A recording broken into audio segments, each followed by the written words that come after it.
All right, so let's continue our discussion on climate change. And in this presentation, our focus is on the ethics, the ethical issues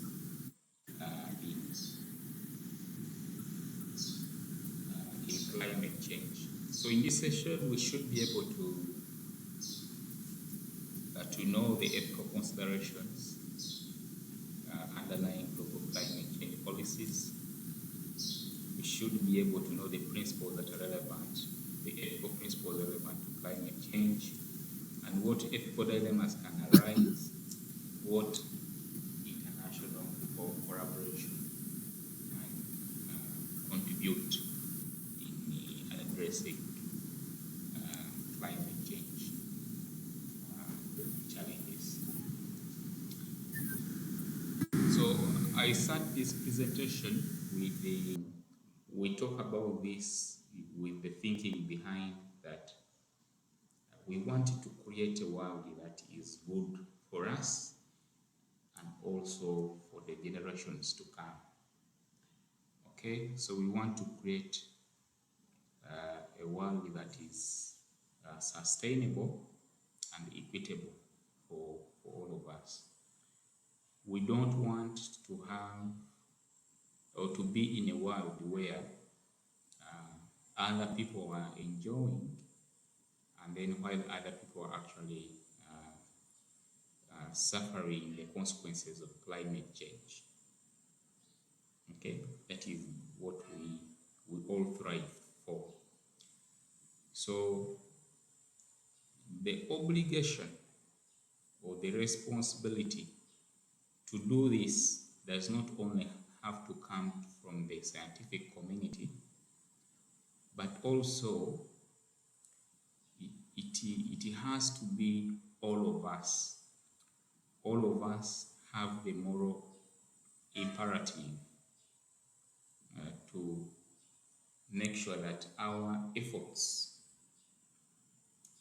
as a group or as individuals contribute to having the planet healthy, thriving, and resilient to the challenges of climate change. Okay, so for all the discussions that we are going to have, that thinking is always going to be at the forefront. Okay, that we want a sustainable and equitable world, and it is our obligation to do it regardless of where we come from, whether it is a professional field, whether it is from the political arena. We all need to put our efforts together to make sure that the planet is not destroyed. So that's the thinking that we have. The other very important thing is what really drives us to do the good thing or the right thing. The right thing to do is we have to do all things with the thinking behind that we need to keep the planet healthy, the planet Earth healthy. And it is the responsibility of everyone, because it is what is right. Okay, so with the moral obligation, we are basically referring to the duty or the responsibility to participate and even engage in the activities that protect the planet. Okay, now when we say that protecting the planet is a moral imperative, it is actually you are almost compelled to do the right thing in protecting the planet, or in addressing issues to do with climate change.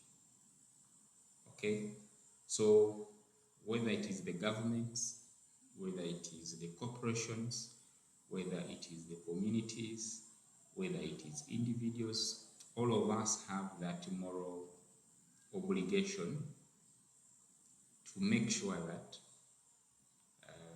all our efforts are geared towards contributing positively to the health of the planet Earth. Okay, so that's about the moral obligation, that duty to do the right thing. However small it is, we really need to do the right thing. And of course, when we say the right things, they relate to one, that we should not engage in activities that destroy or that contribute to the energy imbalance that causes climate change. Okay, so yesterday we actually saw that burning fossil fuels contribute to the greenhouse gases that trap the reflected rays from the Earth's surface, contributing to global warming or warming of the Earth. So, so we need to limit emission of these greenhouse gases by engaging in activities such as afforestation, planting trees and not destroying them, making sure that we limit the burning of this, we limit the use of non-renewable fuels. Okay, that's what we are basically referring to as doing the right thing. Okay. So what are the issues? What are the ethical issues that usually emerge in discussions of global climate change? The first one is intergenerational justice. Climate change is a phenomena that will continue to be affecting the Earth even when we have actually, when we are well long time gone, okay, when we are gone. So that means that the children that we leave behind are the ones to continue facing the impact of climate change. Okay, so therefore, it is our responsibility now to protect the future of the incoming generation or the future generations. Okay, so if we don't take action to reduce the greenhouse gas emissions, then we are not protecting the future generations. So that is the first concept, that we don't want to leave the world, the Earth, in a poor state, and then our children or the next generations find it in a poorer state. And then the next one is what we call global cooperation and solidarity. You cannot address the problems caused by climate change alone. You need countries to come together and collectively deal with climate change. So there is need for cross-border cooperation or international collaborations to handle issues of climate change. And then the other issue is that you see, climate change affects the vulnerable populations more, okay, because the vulnerable populations cannot adequately adapt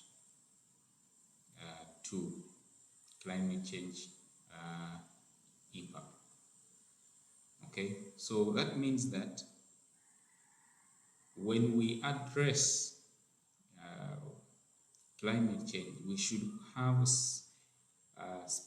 concern about the vulnerable populations.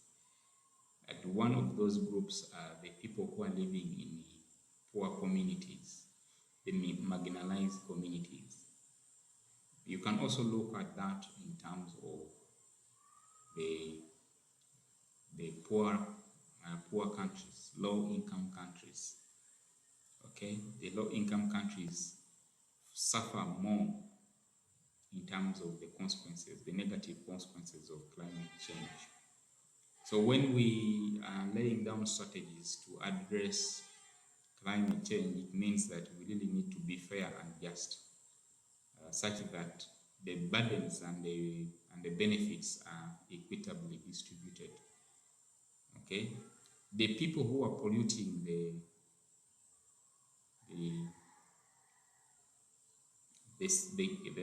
that are causing a lot of pollution, air pollution, or that the people that are emitting a lot of these greenhouse gases should pay more compared to those that do not produce a lot of these gases. Okay, so industrialized countries are the ones that are producing a lot of these gases, carbon dioxide, methane, and others. Yet for them, they are actually developed to the extent that they have mitigation strategies in place. Okay, but for countries that do not have mitigation strategies, they actually suffer more. Okay, so what we are saying here is that the burdens and the benefits should be shared or distributed equitably. Another issue that we really need to recognize is that climate change is a problem that is shared by countries. Okay, it is shared by countries. You can't say that climate change is a problem that needs to be only addressed by the US or China or any other country. It is a global problem. Okay, so handling it becomes a challenge. Okay, becomes a challenge because it is a common good. Okay, it is a common good. It's something that all of us share, and when we have such a problem, it becomes extremely very hard to really address it. Okay, so that is one of the issues related to ethics in climate change. Okay, so we want people to come together, but they think, people in different countries think that they don't have to contribute a lot to solving this problem, because this problem is actually a shared problem. So you have challenges bringing countries together to address it. Remember, we want collective effort, we want collaboration to address the problem. Okay, but if the problem belongs to everyone, which we are saying is what we call the tragedy of commons, then it is common to have individual countries pursuing their own interests than really coming together to collectively solve the problem. And we shall look at this, how this really happens. One of the things that really happen is what we termed as the prisoner's dilemma. This one comes from the game theory, and it is actually a very simple scenario. You have, let us look at countries that, let us say, for example, we have countries that want to come together and address a particular problem. In this case, it is climate change. Okay? And the aim is basically to reduce the emissions from the two countries. So these two countries need to commit resources to make sure that there is a reduction in the emission of these greenhouse gases. What usually happens is the scenario where these countries could actually appear to be rational. Okay? They want to do the right thing. But because of their own self-interest, they don't do the right thing to benefit the whole group, but they do what will actually benefit them individually as countries. Okay? Why? Because if they actually went on doing what they are doing for their own selfish interest, they will actually gain more than if they really worked together to solve the problem. I hope that is very clear. So the prisoner's dilemma in simple terms is that you have two people that may want to work with one another. But if they decided to work individually on their own, they benefit more than if they worked together. So this is what happens with the climate change matters. That the countries, if they commit to saying that we need to reduce the emissions, it means that they have to cut down on some of the activities that generate financial resources, and therefore they are actually losing if they go into that commitment. So it is better to work alone. Okay, so this is where countries decide to continue doing what they are doing because they benefit more from it than coming together and solve the problem of climate change. Okay? So we move to another concept, Westphalian sovereignty, which is that it's a concept in what we call international law, where you have different countries determining what they have to do with their own resources. So you don't have another country coming and saying, this is what you should do with your own resources. So each country has their own national interests. Okay, so they cannot take any direction that they should that they are being directed to take. Okay, so when you have this situation, it is very hard to tell people to do what you think is right to do because of that right that they have the right to make their own decisions on matters that affect their economies and also maybe on matters that affect the planet as a whole. So this is one of the challenges that we actually have when dealing with climate change. So climate change needs to be addressed by countries coming together. That the challenge of having countries that are sovereign makes it very hard. Okay, so even if you impose what we call financial penalties for not doing what you told them to do, there is that element of the countries have choose what to do with the resources that they really have. So you cannot really force them.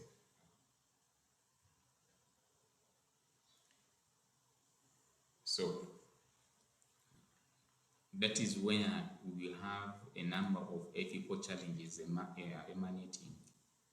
That you see that the problem of climate change affecting all countries, and you also see that the people who are most affected are those that are vulnerable because of socio-economic status and other vulnerabilities.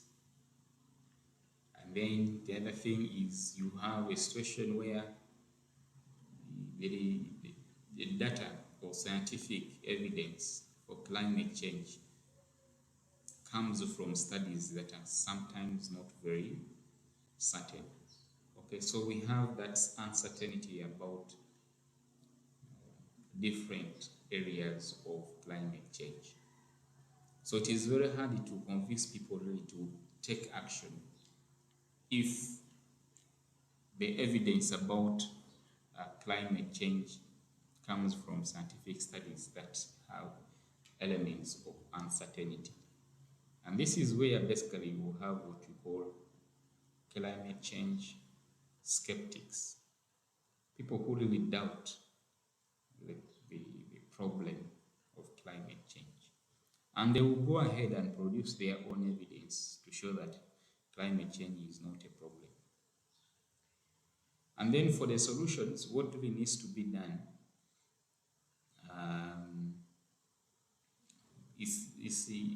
these are things that actually are also being questioned.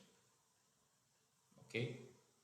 People question the efficacy of the solutions that are being proposed to address climate change issues. Another ethical matter is related to the fact that you want countries that are producing more of these emissions to contribute more towards solving the problem. So you want to give them greater responsibility, but sometimes they really don't have that motivation to solve the problems that these emissions actually cause. Okay? And then it's very important for us to really recognize that climate change impacts are unavoidable. They will continue to actually to exist in different places. Okay, so this still raises questions of justice in adaptation and compensation. Okay, when we have a major adverse weather event happening, destroying property and things like that, who is supposed to be compensating? Okay, of course, you will have issues of injustices continuing to happen. Okay, and these are issues that will continue to generate a lot of debate. Okay, so if you have, let us say, you have a wildfire that has destroyed a particular community, who is supposed to compensate those individuals? Okay, or they don't need to be compensated. These are ethical questions that need to be addressed. And then here comes the scenario where we say that it is imperative for individuals, communities, corporations, different countries, and the international community to really take the moral responsibility to contribute to climate change through lifestyle choices. It's a dilemma. It's a dilemma that people actually face. one of the issues that people actually raise is that, for example, the concluded conference on climate change, United Nations Framework Convention on Climate Change that took place in Dubai. You realize that the people who came to discuss climate change in that conference, most of them came using planes, private jets, and these private jets, of course, emit emissions. So you as an individual who is interested in addressing matters of climate change, but still you continue to live a lifestyle that encourages the emission of these gases. So there is that conflict, moral responsibility that individuals actually have to play with, or to how they have to navigate. Okay, and then another issue is the issue to rely on the fact that people who actually always do the right thing in policies making, that in itself is challenging. It is often, if you always assume that people will make a policy decision based on objectivity and there are no emotions, no irrationalities or subjectivities, you're actually lying to yourself. Okay? So when we are having discussions of climate change, of course it is a contentious issue in some circles, and you produce evidence, scientific evidence, to think that people will actually think rationally and act in the right way. That is often not the case. Okay? And then the other challenge that we have hinted on is that we do what we do, and then what we are doing actually contributes negatively to the health of the planet. Yet, what we have actually done will be transmitted, will be what the future generations will actually face. So it's a challenge to tell people to do what is morally right, yet they will not actually be affected by the events that can happen immediately. Okay, so the fact that the responsibility is spread across different generations and different countries makes it very difficult, okay, to do the right thing. Okay, so still these discussions on what you ought to do still continue to spark a lot of debate on whether actually what is being proposed to be done will contribute positively towards addressing the problems of climate change. So what do we really need to do? Some of the things that we need to do, I've actually outlined them before. Countries need to come together and collaborate in addressing climate change. We should always look at the long-term sustainability and the global well-being over short-term interests. Okay, because addressing climate change requires you to forego some economic interests which are immediate or short-term. Okay, it's like saying that shut down some factories such that you don't produce a lot of these gases. Yes, that could be a solution, but that solution has immediate consequences. That people will lose jobs, and then you will not have the financial muscles that this factory has been to the economy of the country. Okay, so that's why you have a challenge, but you may need to look at the long-term sustainability issues in addressing issues to do with climate change other than the short-term interests. Okay, so you may not necessarily need to shut down the factory, but you may look at alternative sources of energy, renewable energy that can power the factory. Okay, this can lead you to incur more costs in a short term, but in a longer term, you have the benefits associated with using renewable energy. It is very essential for individuals or for all of us to have that shared responsibility in ensuring that we really take meaningful action to address the problem of climate change. And we should take that with compassion, empathy, and commitment. Okay?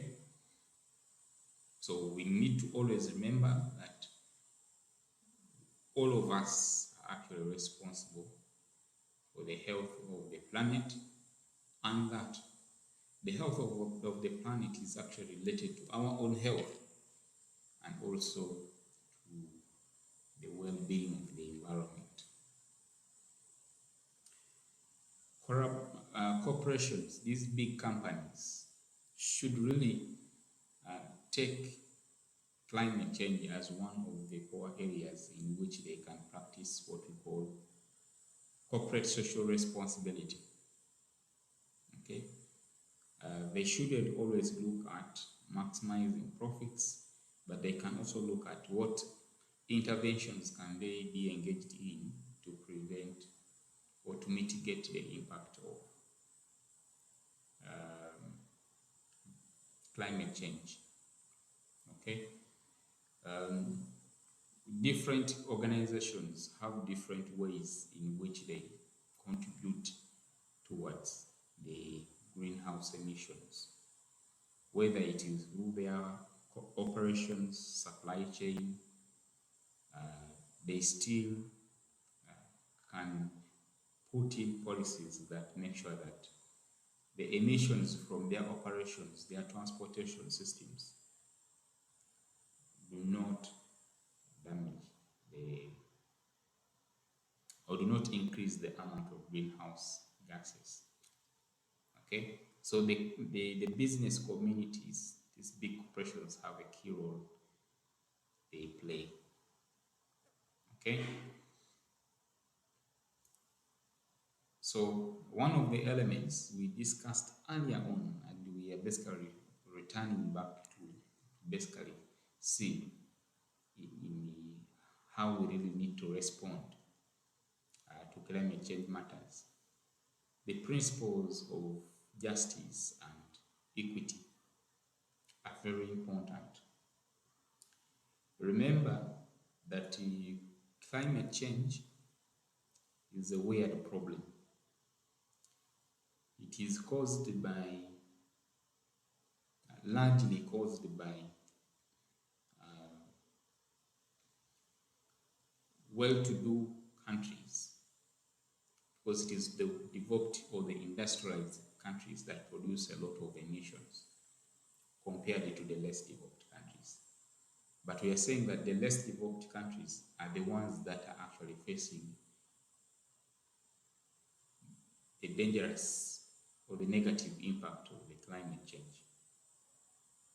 Okay, so we also hinted that it is very important that we have equitable distribution of the burdens and the benefits. Okay, so fair and just treatment or distribution is very key, and it is what we emphasize in this slide. And two approaches can be used: procedural justice, which emphasizes fair decision-making processes and inclusive participation. Okay, this is where you all parties have to be on the round table in discussing and deciding on what to do. You don't want the person who is committing the offense to be the one deciding on what their punishment should be.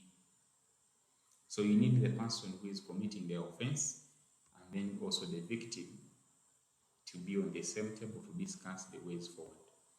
That is fair decision-making processes. So this is where you need all countries, whether developed or less developed countries, coming together to discuss the way forward in handling climate change. And then distributive justice. This is where that you have equitable allocation of resources and responsibilities to mitigate climate change effects. Okay?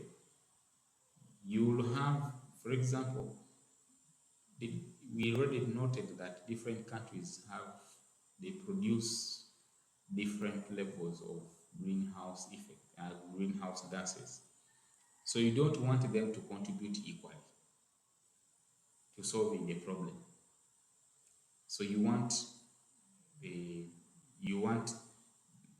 those that produce more of these emissions to contribute more in solving the problem than those that are actually producing less and also being affected more. Okay, that is distributive justice. So let's come to another related concept, the human rights. The right to health and the climate change. How are these things actually related? Well, one, the right to health is one of the major or fundamental human rights. Everyone is entitled to quality, to equality and dignity, being treated with respect, dignity, regardless of who they are, whether by nationality, gender, ethnicity, or status.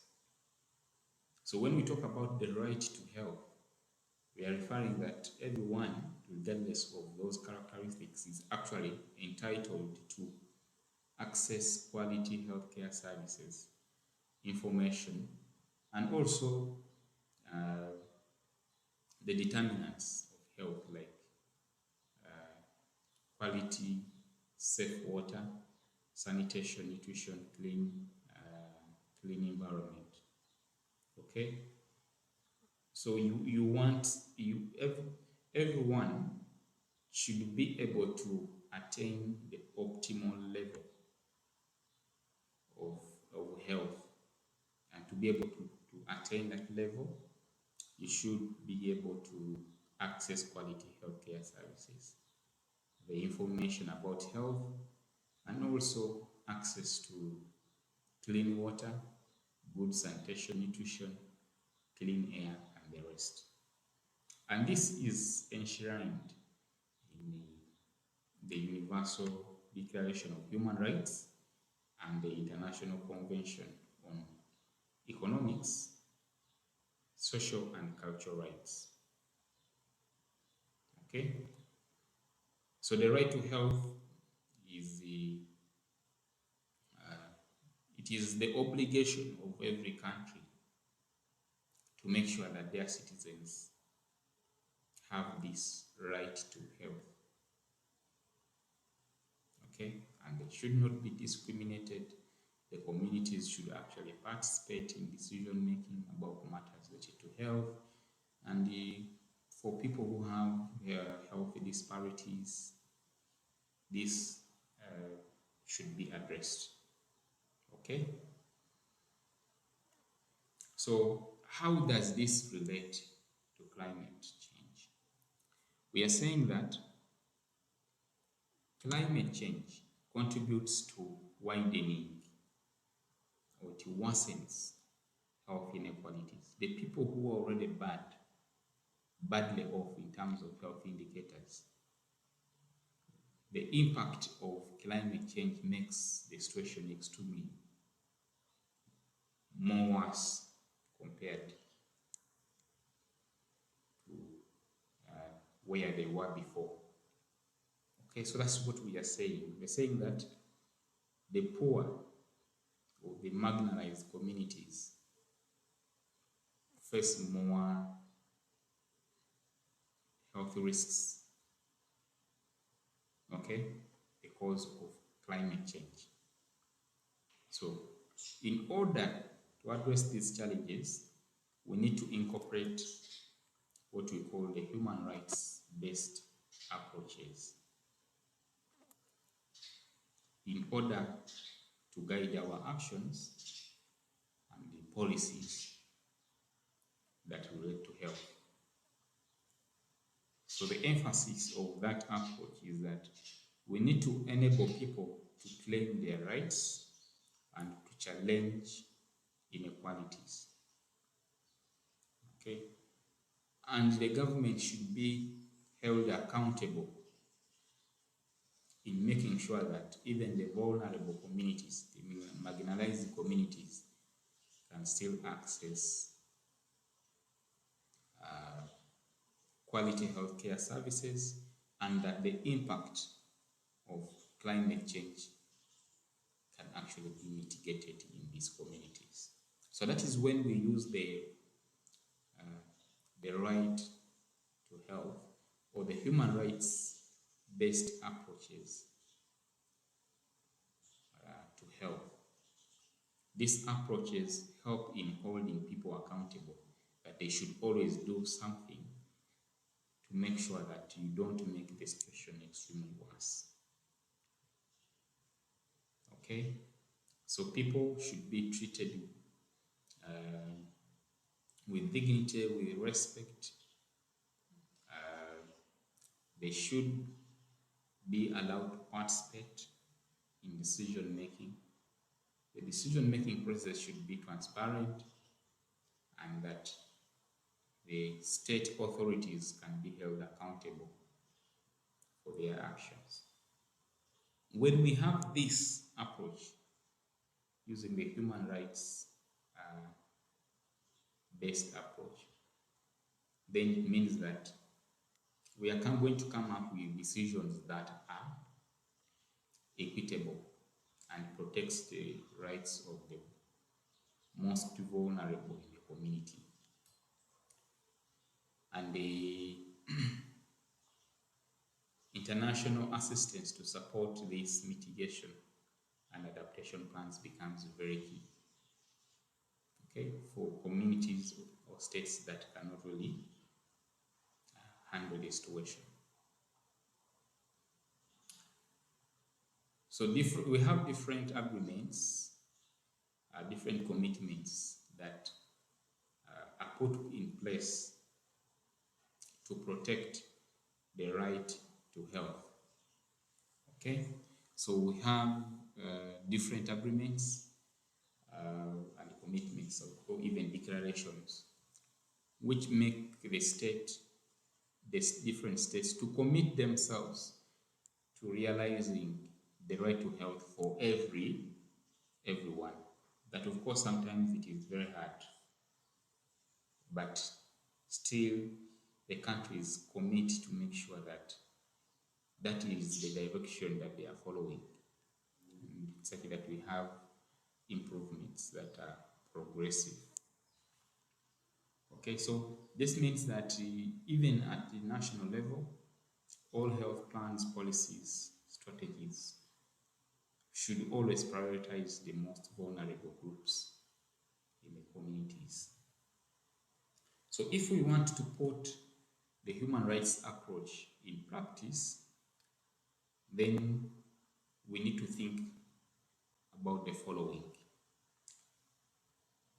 We should treat people equally without discrimination in terms of race, color, or tribe, or ethnic groups, or sexual orientation. Okay? We should make sure that people are treated equally with no discrimination.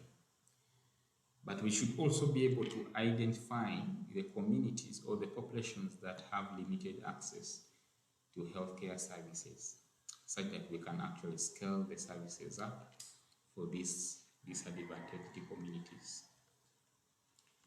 We should also think about making sure that the communities participate in decision making in regards to allocation of resources to address climate change. Make healthcare services progressively available, accessible, acceptable, and of good quality. And then we should always think and plan for climate change impact on the health system. Okay, this is what different countries have not really done. Building resilient health systems to address the problems of climate change is very key. Developing countries have the responsibility to really seek for international assistance to address some of these challenges. And then those that are having the resources should have the obligation to support those health systems in the developing countries. And then the matters to do with monitoring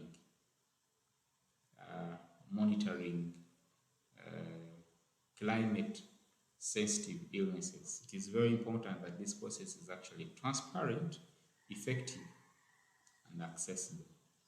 If you don't have monitoring systems, you can call them monitoring systems, you can call them surveillance systems in place, then it is very hard to really convince people about the burden that the impact of climate change has on health. So it is very important. And then the citizens themselves should actually realize that it is their right to access health. And dissemination of this information through the various public fora and also mechanisms through which they can really address some of the challenges that they face in accessing health services. If they are put in place, then the better. Okay, so that marks the end of this presentation. In summary, this presentation basically highlights the fact that climate change is a global problem that requires different countries to come together to address it. However, this comes with a number of challenges. Okay, bringing different countries together is problematic because of the fact that individual national interests often supersede the common interests, and it is very hard to reach agreements and cooperations to address the problem. Okay, so that is that. If you have any questions,